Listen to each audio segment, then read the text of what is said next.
To select speaking activities for your learners, first of all, you need to make sure that this activity is appropriate, it's age appropriate and level appropriate. That the topic of the activity is interesting, and if it's not, then you need to think how to make it interesting, how to engage the students from the very beginning. Maybe you can use pictures, maybe you can use realia, maybe you can use some story to engage them into a conversation or into the topic. You also need to think, what is the aim of the activity?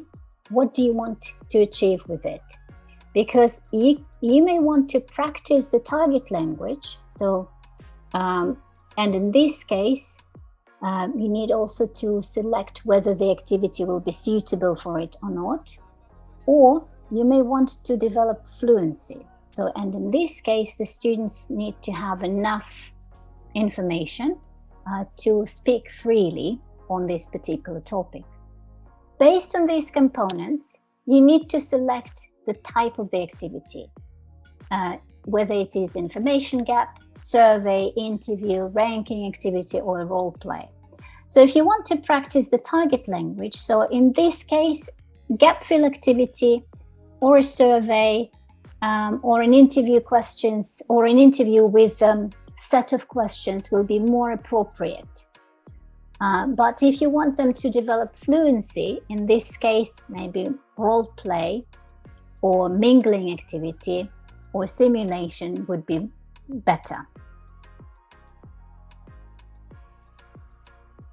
The reasons why some learners are reluctant to speak in class can be because they don't have enough language, or the topic is not so interesting for them and they have no background information about the topic, or they can be shy and not confident in what they're doing in class.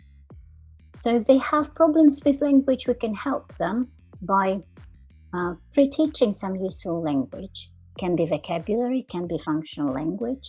We can write some STEM sentences on the board for them to rely on during the speaking activities, and we can make some sort of language frame for them to follow so that they feel more confident when doing it. If they have no ideas on the topic, we can provide some hints for them, so we can ask them some guided questions and we can provide some preparation time. Usually, if students work in pairs and in groups, they have more chances to share their ideas on the topic. And in this case, it will help them with to speak a bit longer. If the students are shy, so in this case, it's recommended so that they do the activity in pairs first. They normally feel more confident when working together or in very small groups. It also helps if you assign different roles to the students. So in the first, weaker students can work together and come up with the ideas. And then dominant students, if you put dominant students together with weaker students, they can help them with ideas. But then after that, shy students can present the ideas in class based on their work together. Also, if they're not speaking, they may not see the reason for them to speak. So they may say, so student, like, we don't know why we're doing this activity.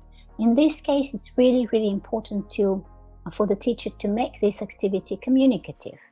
So they should have the reason to speak and the reason to listen to each other. Plus, there should be some sort of outcome at the end of each activity, which you can discuss with the students at the feedback stage. It's very, very important that the students understand that we are following them and we know what they're doing, and we can be there to help, and we can be there also to express our opinion, because it's a two-way interaction between teacher and student.